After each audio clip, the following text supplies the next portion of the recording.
ये कौन सी बात हुई, मैं मर्द नहीं मेरा भाई मर्द हो तो कैसा?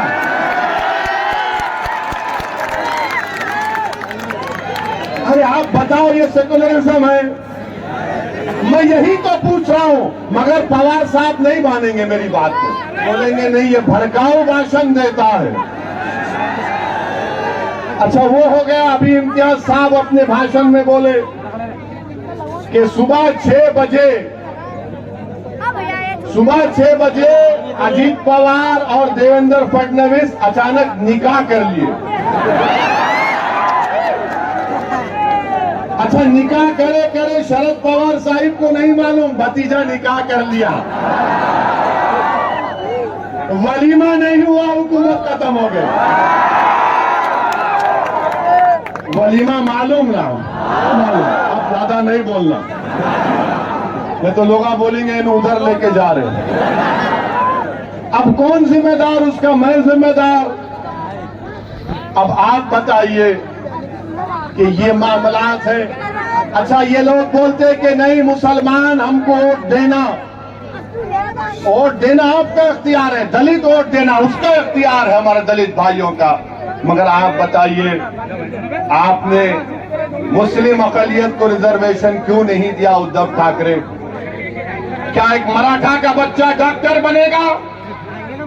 मुसलमान मोची का बच्चा डॉक्टर नहीं बनेगा।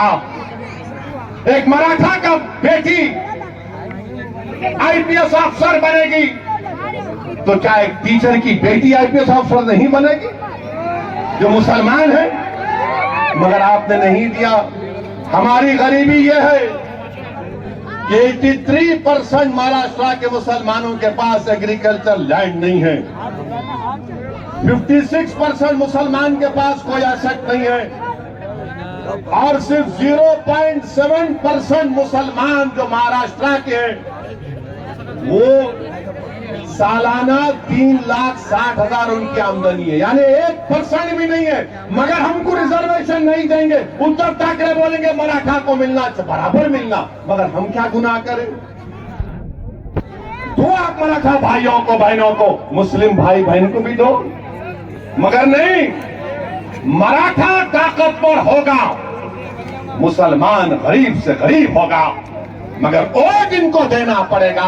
अरे तुम खुल के क्यों नहीं कह देते कि हम तुमको हमेशा कमजोर करके रखेंगे, हम तुमको हमेशा भिखारी बनाकर रखेंगे?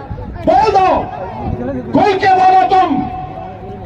तुम मुसलमान का वोट चाहते मगर रिजर्वेशन नहीं देते। शरद पवार साहिब, राहुल गांधी क्यों नहीं देते? नहीं, अगर देंगे तो हिंदू वोट बीजेपी को चला जाएगा। अरे वोट की बात नहीं हो रही है, इंसाफ की बात हो रही है। इंसाफ जब करोगे तो मजहब को छोड़ना पड़ेगा। इंसाफ मजलूम से होना चाहिए, कमजोर से पहले होना चाहिए, मगर उसके बाद नहीं करते। आपको मालूम पिछले साल 2021-22 में पूरे मुल्क में 1,80,000 मुस्लिम बच्चे हायर एजुकेशन से निकल गए, उसका 10% महाराष्ट्र का ताल्लुक है। इस पर कोई बात नहीं करेगा।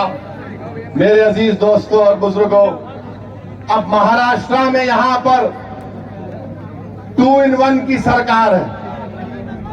2-in-1 है, शिंदे फडणवीस। पहले 3-in-1 था, पहले शरद पवार, राहुल गांधी और उद्धव ठाकरे। 3-in-1, अब 2-in-1। अब ये 2-in-1 की सरकार ने अपने दौरे इख्तियार में 50 हेट रैलीज करवाए, 50 हेट रैलीज करवाए। लव जिहाद हो रहा, लव जिहाद हो रहा। फडणवीस साहब, मैं चैलेंज कर रहा हूं आपको, आप बोलेंगे, आप ये रिकॉर्ड पेश कर दो। अगर दोबारा बोलेंगे तो यहां आना पड़ेगा। आप रिकॉर्ड पेश कर दो कि कितने लव जिहाद हुए हैं। और फडणवीस साहब, मैं तुमको चैलेंज कर रहा हूं, तुमको, शिंदे को, आरएसएस के भगवत को,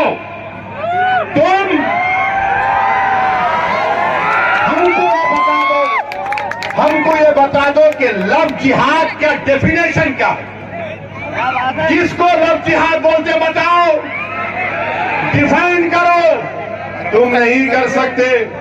और नतीजा क्या हुआ?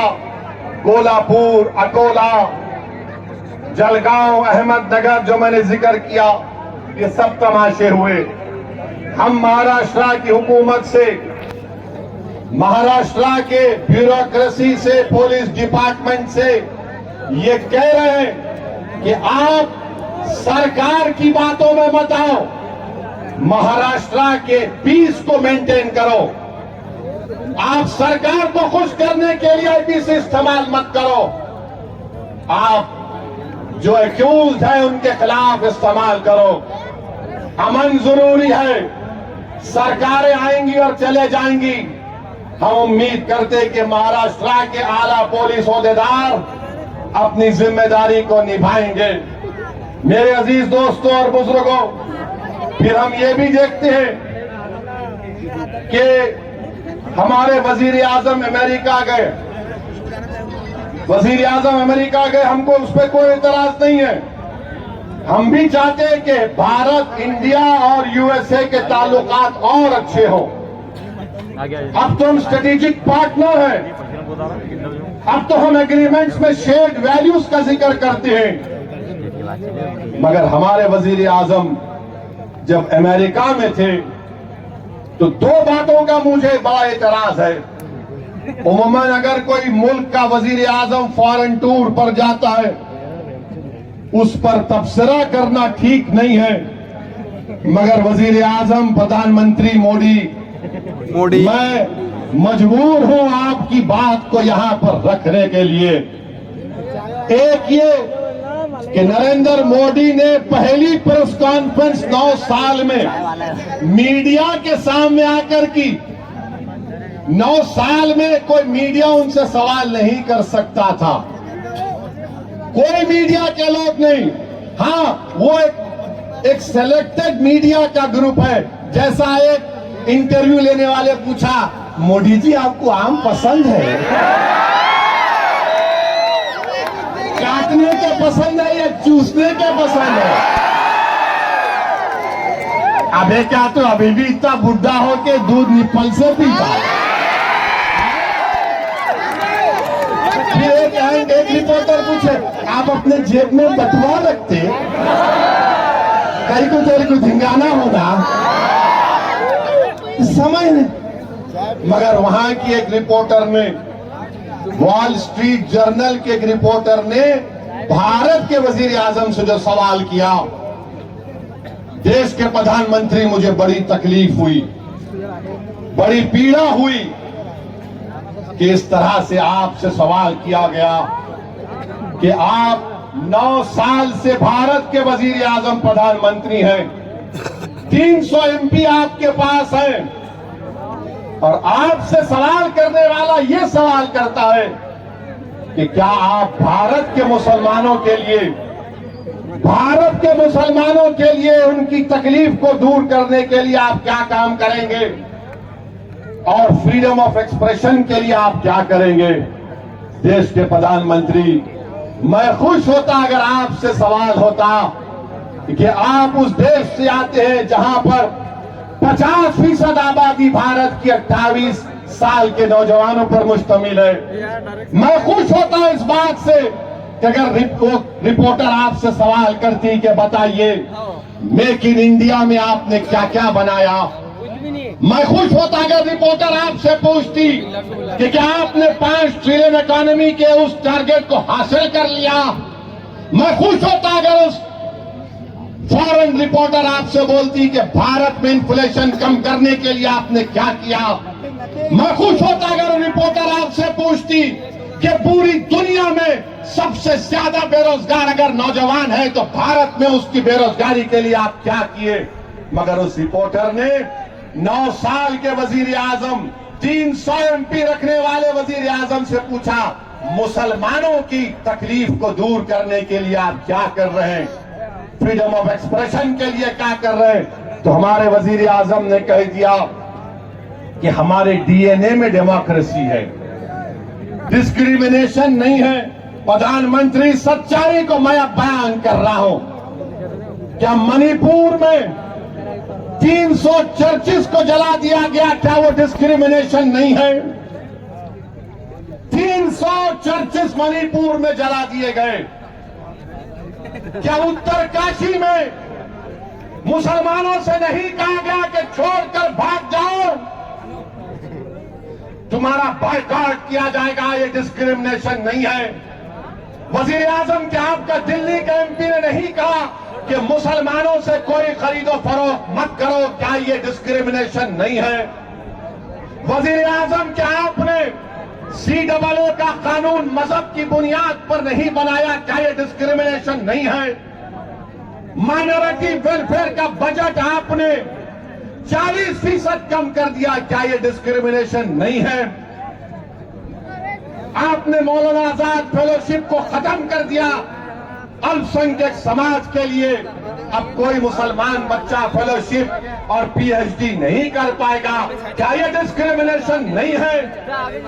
प्रधानमंत्री, डिस्क्रिमिनेशन यही भी है कि आपके 306 MP ने एक मुसलमान MP नहीं। डिस्क्रिमिनेशन यह भी है कि आपके पास एक मुस्लिम मिनिस्टर नहीं। बताओ प्रधानमंत्री, फिर आपने क्यों कहा ये? मुझे बड़ी तकलीफ हुई कि आप से इस तरह का सवाल वॉल स्ट्रीट जर्नल के जर्नलिस्ट ने कर दिया। हम तो उम्मीद करेंगे कि भारत के जर्नलिस्ट भी पप्पा जी से इस तरह का सवाल करेंगे। करेंगे नहीं करेंगे नहीं मालूम, मगर अफसोस हुआ देश के प्रधानमंत्री, आपसे इस तरह का सवाल हुआ। दूसरी बात, जो देश के प्रधानमंत्री वजीर आजम ने वहां की कांग्रेस को तकरीर की, जिसमें अमेरिका के पार्लियामेंट कांग्रेस और सेनेटर्स बैठे हैं, उसमें प्राइम मिनिस्टर ने कहा कि हमको 75 साल की आजादी 1000 साल की गुलामी के बाद मिली। देश के प्रधानमंत्री, आप क्यों ये झूठ बोलते हैं कि 75 साल की आजादी 1000 साल की गुलामी के बाद आप बोलते मिली है? तो फिर देश के प्रधानमंत्री, आप ये बताओ कि अगर 75 साल की आजादी जो हमको मना रहे 1000 साल की गुलामी से मिली, तो फिर अंग्रेज तो 200 साल हुकूमत किए ना? क्या मराठा लोगों की हुकूमत नहीं थी? क्या पेशवाओं की हुकूमत नहीं थी? क्या चोलास की हुकूमत नहीं थी? क्या विजयनगरा की हुकूमत नहीं थी? क्या यादवा हौसला की हुकूमत नहीं थी? क्या एक गुलाम जिसका नाम मलिक अंबर है उसकी हुकूमत नहीं थी? प्रधानमंत्री, आप कहां भूल जाते हैं? आप खाली एक ही आंख से देखते, बस वो दिख गया, वो नहीं था। प्रधानमंत्री, लाल किले पे जो खड़े हो कि आप 15 अगस्त को झंडा लहराएंगे, ताजमहल, ये सब क्या है? ये भी तारीख का हिस्सा है प्रधानमंत्री, हिस्ट्री का हिस्सा है। मगर जो 500 साल पहले हुआ, आप असदुद्दीन ओवैसी से पूछ रहे, तुम बोलो। अरे भाई साहब, हम जो है बाबा आदम की औलाद हैं। सुने फडणवीस, हम बाबा आदम की औलाद हैं। और बाबा आदम जब दुनिया में पहला कदम रखे तो हिंद में रखे, तो जब अब्बा यहां पे कदम रखे तो ये अब्बा की जमीन है, ये अब्बा की जमीन है। तो अब्बा की जमीन से कोई निकलने वाला नहीं है। हम सब लोग आदम की औलाद हैं। किसकी औलाद है? बाबा आदम, हमारे अब्बा, दादी,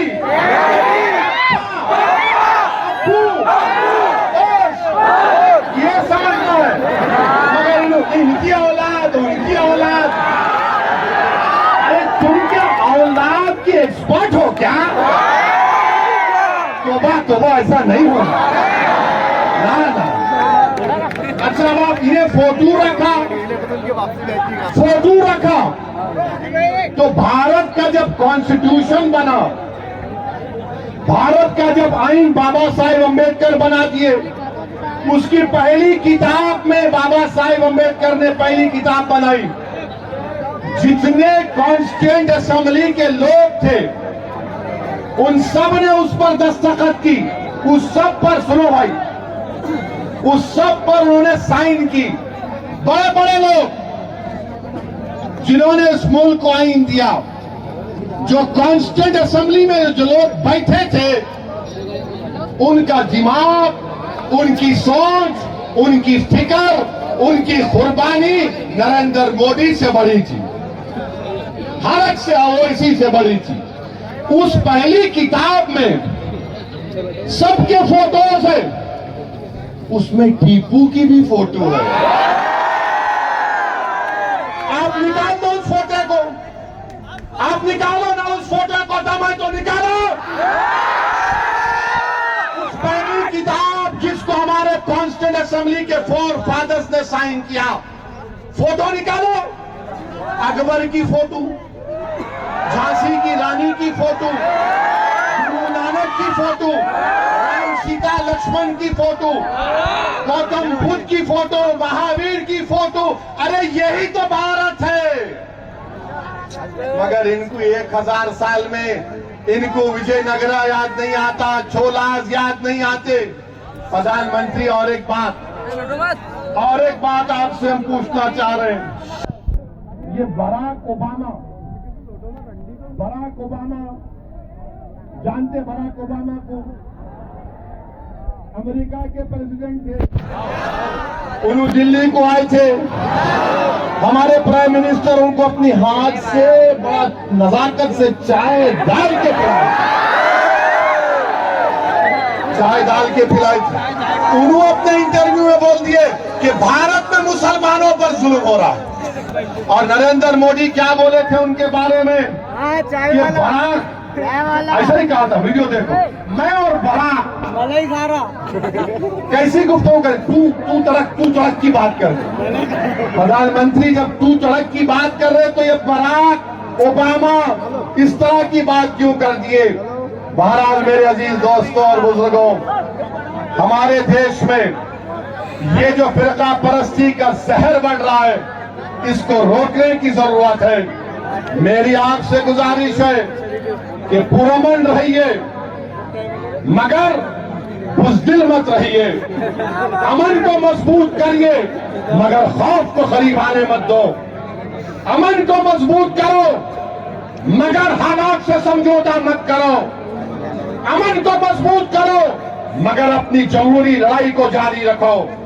तुम्हारे करीब न डर आना चाहिए, तुम्हारे करीब न यह गैर यकीनी कैफियत आना चाहिए। हिम्मतों को बुलंद रखो। ये भारत हमारा है।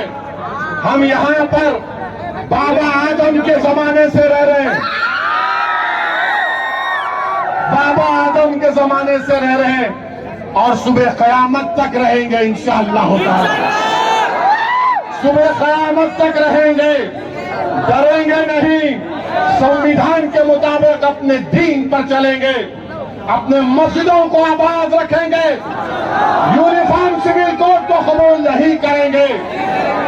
हम अपने मजहब पर कल्चर की हिफाजत आर्टिकल 29 हमको देता है, हम उस पर चलते हैं। अभी खाली 10% बोला हूं, जब इलेक्शन होगा और 20% बोलूंगा। आप आएंगे ना? आएंगे ना?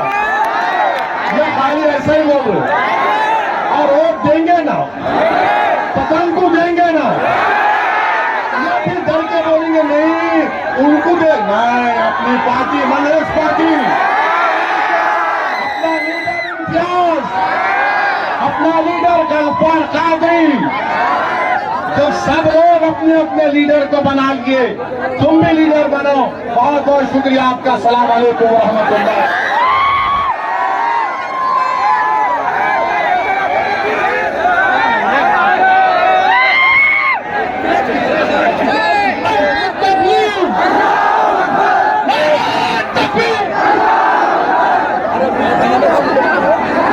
वालेकुम। तो गाइस प्रोग्राम ख़त्म हो चुका है अभी फ़िलहाल, जो तो अस्ताद साहब जा चुके हैं यहाँ से, और अभी इस तरीके से जो है तो यहाँ पे पब्लिक आराम कर रही है और बहुत अच्छा इंतज़ाम था यहाँ पे। आई होप आपको वीडियो पसंद आया होगा, तो लाइक करें, कमेंट करें और चैनल को सब्सक्राइब करें।